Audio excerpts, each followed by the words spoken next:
presents the Encore Theater. The Encore Theater play tonight, A Man to Remember. Our star is Mr. Lionel Barrymore.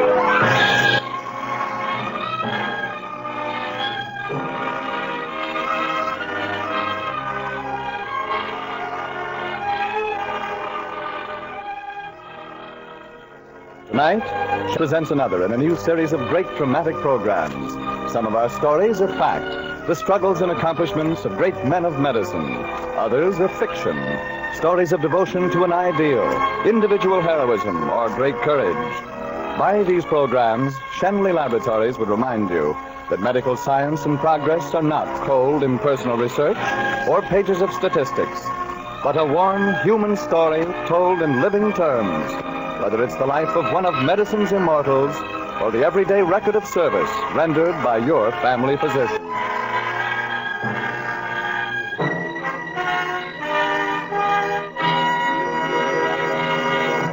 And now, A Man to Remember, starring Mr. Lionel Barrymore.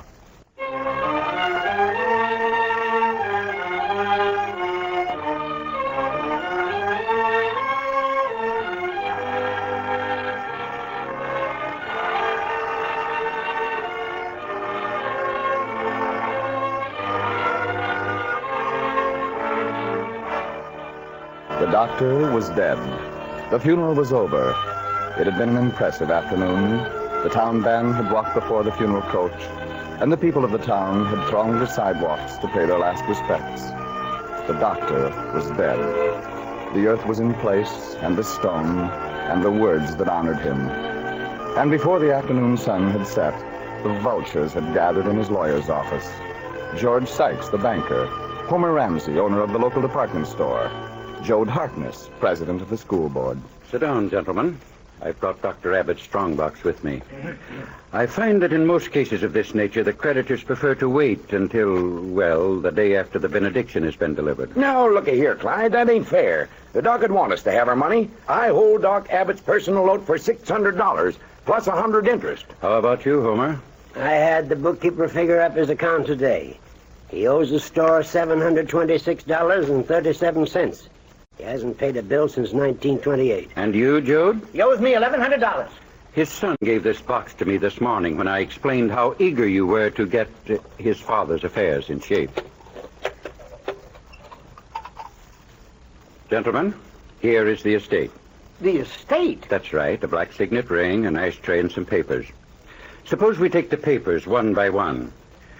This one is headed Westport First National Bank. It reads, 60 days after date, or on demand, I promise to pay to George Sykes and, or, the Westport First National Bank, the sum of $300 with accumulated interest at 7%. Signed, John Abbott. Dated, June 16th, 1919. That's the date, all right. He walked into my office with Dick. Dick was, about 8 then. Two of them looked about as poor as church mice. Well, if it ain't John Abbott. Yeah. How are you, Joe? I'm fine. Sit down. How are you? It's been a long while. Yeah, pretty near 25 years. That's right. You left for college right after we graduated from high school, didn't you? Yeah. Mm-hmm. And you were voted the boy most likely to succeed, weren't you? Yeah. It seems kind of funny now, doesn't it? It sure does. Aiming to stay here for a while? Well, as long as I can be useful to the community, George. Well, I don't know. We got some doctors here already. Well, I thought there might be enough room for one more. Might be at that. A lot of poor folks on the other side of town built up quite a little factory section over there. A lot of them folks need doctoring. Well, I guess I'll stay then. I need a little eating money, though. How much? About $300.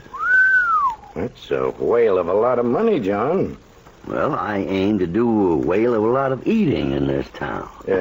What have you got to offer as security? 17 years experience as a practicing physician. Yeah, you know what we say about horses, John. There's horses, and then again there's horses. I always say that about doctors, too. Well, I've done pretty well. You're broke, ain't you? I meant about keeping my patients alive. That's my business, you know. All right, John. I'm going to make out a note for $300, and I'll give you $250. Got to have a little bonus, you know, when there isn't any security. But I always like to help an old friend. Yeah. Do you help out many of your old friends this way, George? Sign on this line.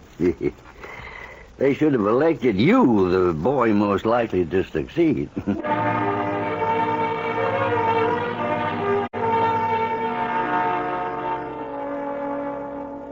That sure was a long time ago. Here's the second paper. It's a bill, one of Dr. Abbott's statements. It's made out to Howard Johnson. It reads, June 17th, 1919, delivery of child, $25.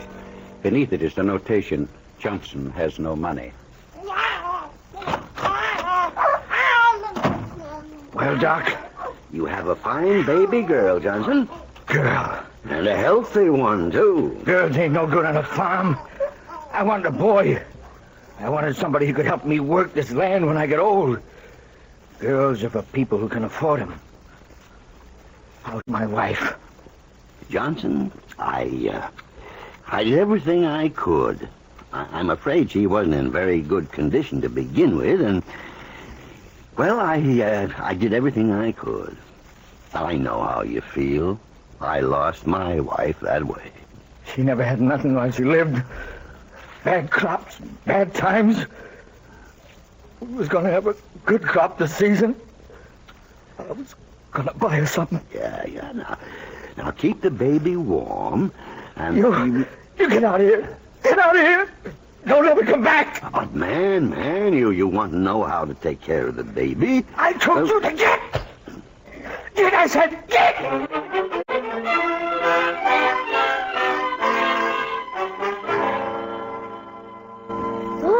That was some shiner, Pop. It is a beaut, isn't it? What's that? Sounds like a baby crying. It's outside. Come on. It is a baby.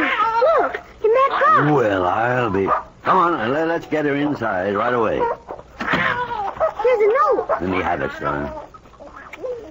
Dear Doc, I'm sorry I hit you. Give the kid to somebody who'll be good to it. Johnson. She sure is little, isn't she? Yeah? Well, son, it looks as though you got a baby sister.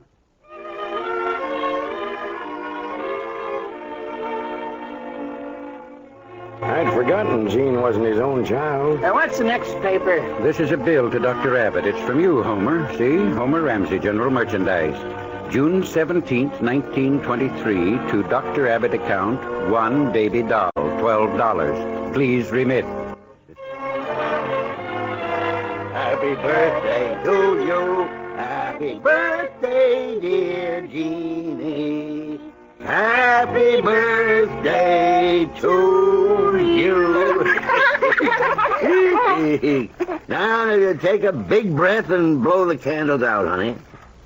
Hey, that's wonderful. All four at once. That means you're going to get your wish. Now then, what did you wish for? A dolly. A dolly. Well. Now, suppose you go and look in your bedroom and see what you find. You go with us, son. Turn the lights on. Yes, sir. Come on, Gene. Hello? Yep. Who? Oh, Homer Ramsey. What's the matter? Oh, I see. Doc Robinson's out of town. All right, I'll be right over. Doctors have the doggonest time trying to give parties.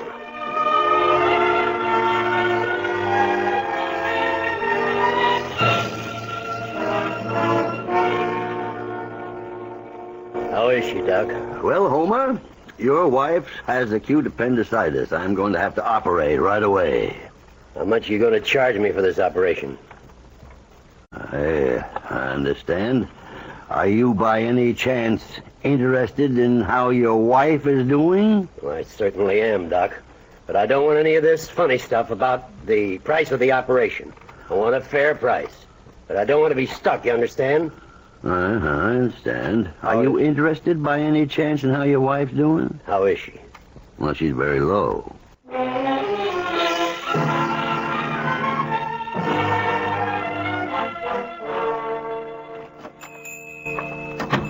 Hello, Homer. Hello, Doc. What can I do for you? I have the bill here with me for your wife's operation. $100. That's right, John? That's right, Homer.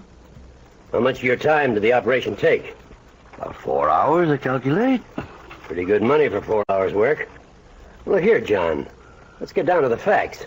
I don't mind paying a just fee, but $100 for 4 hours? That's pretty steep. You really mean that, don't you, Homer? You bet I do. Mm-hmm. What do you pay your janitor around here? Oh, 40 cents an hour? Yeah, you see, I made a mistake in figuring the bill, Homer. Well, that's more like it. Yep. The only place we differ is the value each of us puts on your wife. I was a mite too high, so I'll settle right now for 40 cents an hour. $1.60 cash. Now, John, I didn't mean that. Perfectly willing to pay a fair price. Give me $1.60. But I feel ashamed to settle for that, John. Really, now you know. Give me the money. Yeah, sure. I'll just fix the bill. To Homer Ramsey, account appendicitis operation, Mrs. Ramsey, $100. Settled for $1.60 cash. You got a bargain at that, Homer. You'd have had to pay a gravedigger for 6 hours.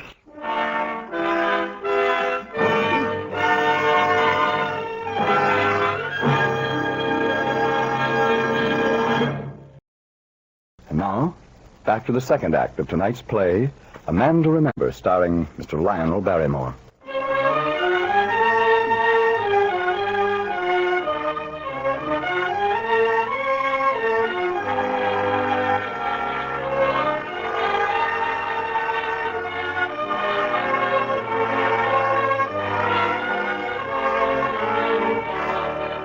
The doctor was dead, and the afternoon sun was still haloing the freshly turned earth.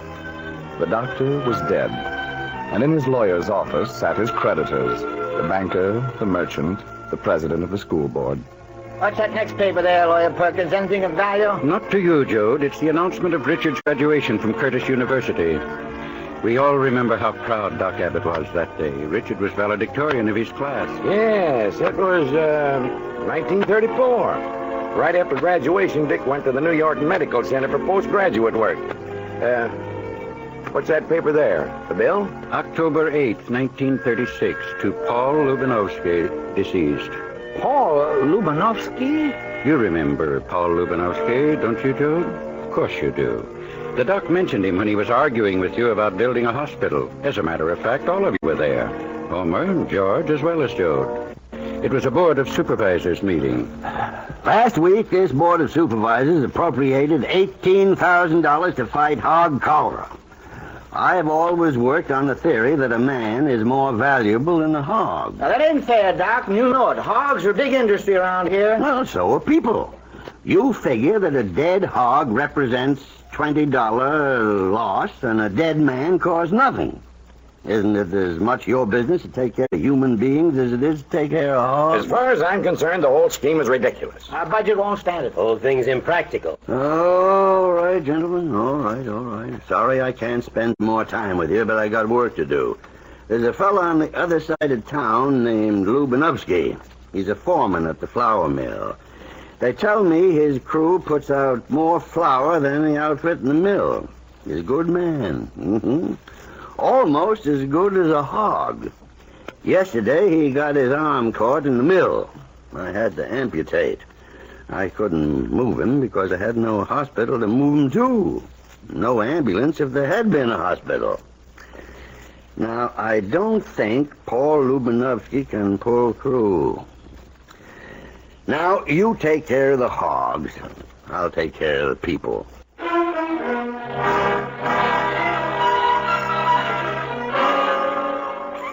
Dad, where are you? Dr. Abbott, what's happened? What's the matter? It's my arm. It was my fault, sir. I was showing her my gun. It was an accident. Come in the other room quickly. Come on, Howard. I'll need you too.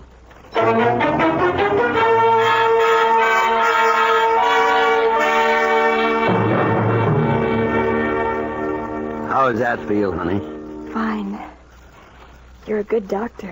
Well, at least I'm the best one handy. It's not very serious, Howard. May leave a small scar, but that's about all. I'm awfully sorry, sir, and I know there isn't anything to be said for me, but I'll do anything I can to make it right. You mean that, Howard? Oh, I certainly do. Well, I got a little plan in mind. Anything. I'll do anything. Relax, son. Now, relax. It isn't that drastic. Now, my plan is this. Your father loves you, doesn't he? What? Yes. And you're sorry for what you've done. So sorry that you'll make your father show how much he loves you. Yes, sir. Howard, Jean may have needed surgery tonight. X-rays, transfusion. And time might have been very important. You wouldn't have been a very happy boy, Howard, if Jean Doctor, what? I didn't know. I didn't realize. No. This near tragic little accident may be a blessing in disguise, Howard. I want you to go to your father. Tell him a man as big as he is should engrave his name in the history of this town. He should leave something big for the town and for himself. Like what? Like the George Sykes Memorial Hospital.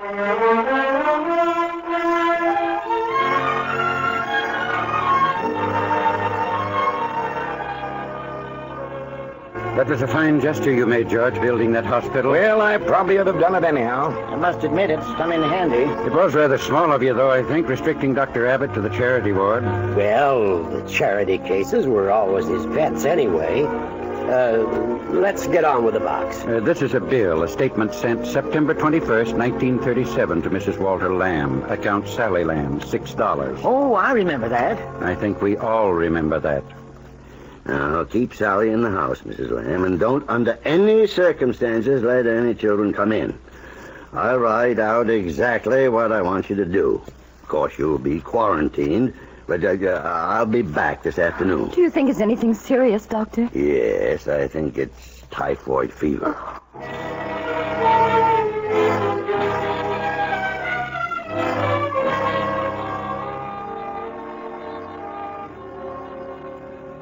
Good afternoon, gentlemen. I'm sorry to have to interrupt the board of the supervisors again, but what I have to say today won't take very much time. You're having a county fair in 2 weeks, and I've come here to ask you to cancel it. Cancel it? Are you crazy? What for? Unless my diagnoses are completely wrong, we're in for an epidemic of typhoid fever. What gives you that idea, Doc? I have 4 patients who have all the symptoms. Well, quarantine them. 4 people out of a town of 4,000 don't strike me as being an epidemic. 4 cases of typhoid, gentlemen, are quite enough to start preventive measures so there won't be an epidemic. The merchants of this town have put up $12,000 for the county fair. You suggesting that we throw that money up the flue just because 4 of your patients might have typhoid? All right, you leave me no other course than to go to the newspaper. I'm going to warn this town whether it costs our merchants $12,000 or not. Newspapers won't print nothing we tell it not to, Doctor. How much is your son worth to you, Joe? That's not a fair question. You're willing to risk him for $12,000? Oh, he won't get it, will he? Typhoid fever? He might. He can. Only don't worry, Joe. I'm going to see that he doesn't get it. I hope all you gentlemen sleep well tonight.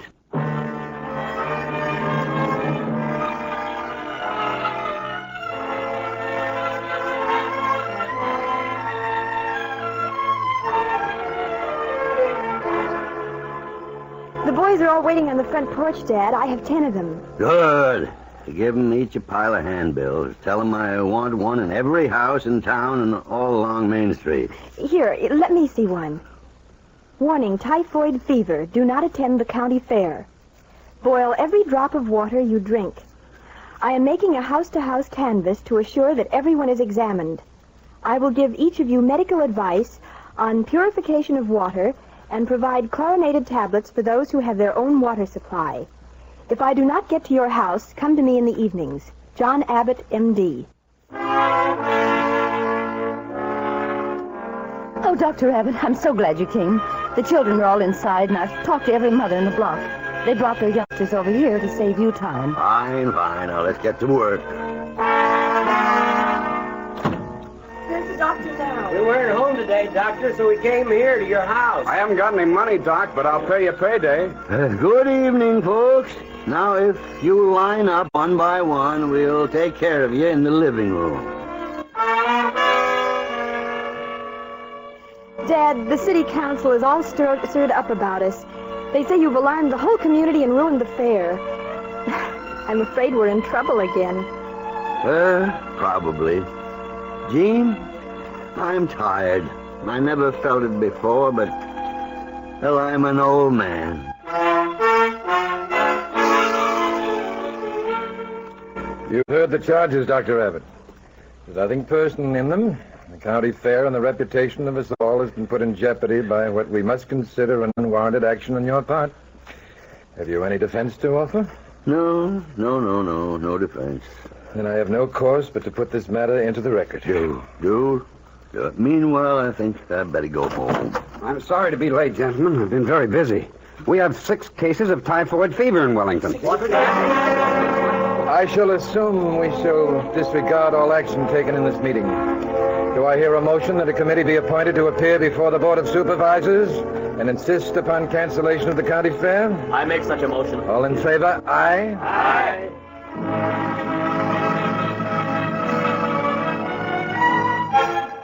42 cases in Wellington. 23 cases in Palmdale. 68 cases in Wellington. 39 cases in Palmdale. 4 cases in Westport. But no new cases reported there since the beginning of the epidemic. Well, that's the report, gentlemen. I, for one, think we owe Dr. Abbott a mighty big debt of gratitude.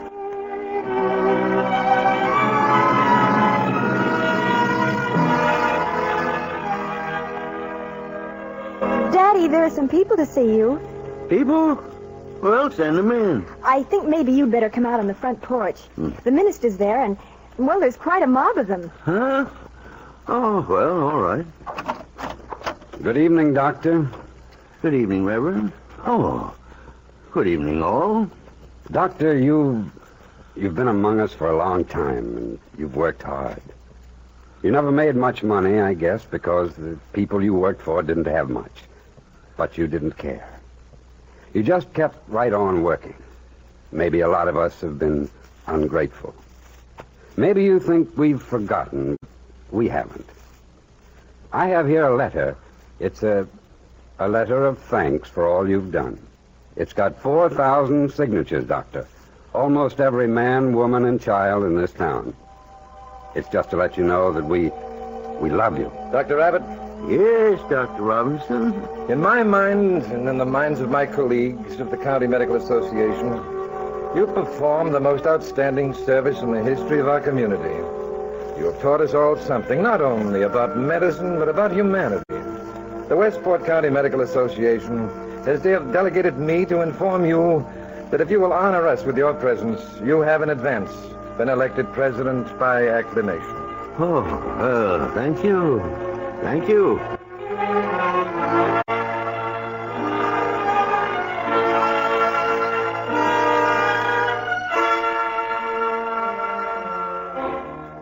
Hello, Dad. I'm mighty proud of you. Dick, well, when did you get back, son? Got in on the afternoon train. I wanted to surprise you. I was just in time to hear the speeches. It's so good to see you. Well, I'm certainly having an exciting day. That shingle out there is too small, you know. You'll have to get a bigger one. Bigger one? That's right. There's another name going under yours. Dr. John Abbott and Dr. Richard Abbott. Oh, yeah. Well, we'll have a sign painted the first thing in the morning. I've waited a long time for that.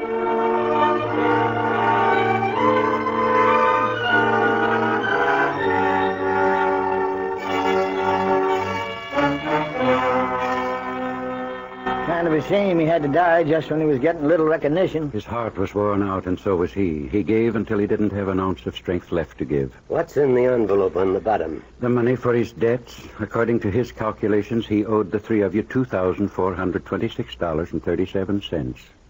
Do you think he did? Why don't we give the money to the charity ward at the hospital? Give it? I kind of agree with you, George. Those debts should have been written off a long time ago. I guess you're right. He was a fine man. We might not have always seen eye to eye. Leastways, not until he swung us around to his way of thinking by one means or another. But he was a fine man. I agree with you. Dr. Abbott was a man to remember.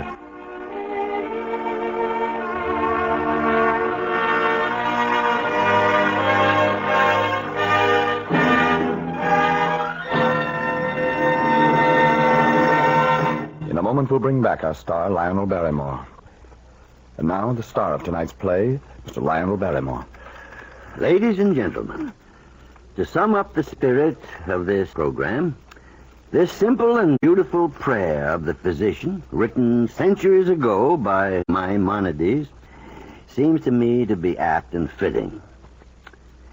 The eternal providence has appointed me to watch over the life and death of all thy creatures. May I always see in the patient a fellow creature in pain. Grant me strength and opportunity always to extend the domain of my craft. Now, this is the prayer of the physician. Its age is old, yet today it's as new as the hope for a peaceful way of life for all the world. May we invite you to listen again next week at this same time when Shenley Laboratories presents The Prisoner of Shark Island, starring Zachary Scott, a great star in a great story. Good night.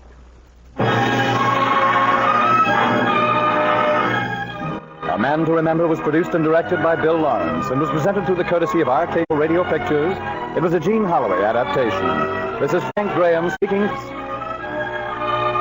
This is CBS, the Columbia Broadcasting System.